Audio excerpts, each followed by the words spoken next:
find out? Well, in terms of volume, It's big. Yeah, that is big. You know, that period, 94 to 97, was 170 odd pages in the Blair years, and that's about 750 pages. It's about, I don't know, I haven't worked out the percentage, but it's quite a lot. Quite a lot. And in there's some quite explosive stuff. Fisticuffs. Yeah. With Mandelson. How did that come about?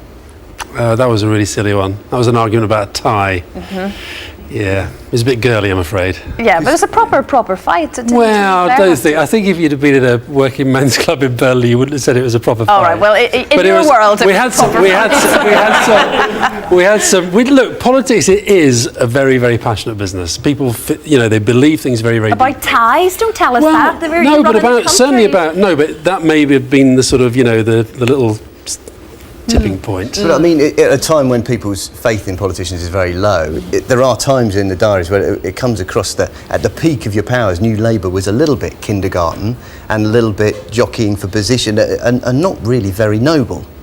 I don't buy that. I mean, look, the big story in there is that when it starts on, excuse me, on the day John Smith died, 3 years later we're in power with the bigger landslide than any of us imagined, and that was because of the hard work of people like Tony and Gordon and Peter and myself and John Prescott and everybody else.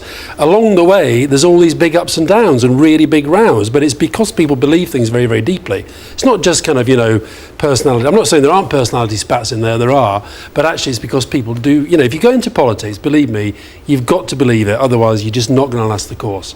Yeah. So I believed it.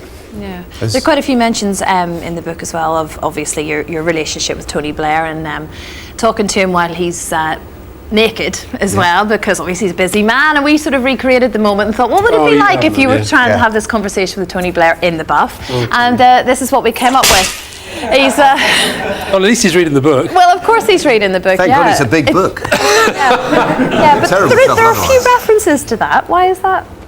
It's a diary. It's a diary. I used to write, and I still do. You'll both be in my diary tonight.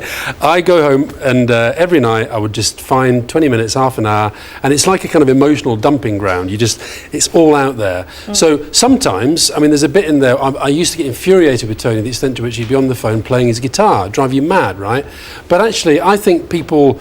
They do need to understand that politicians in the end are human beings. They think like everybody else, they act like everybody else. The big difference is that they're totally in the public eye the whole time, and they're making very big decisions. Okay, well, thank you very much, Alistair. Prelude to Power out tomorrow. Yes. Tonight is the final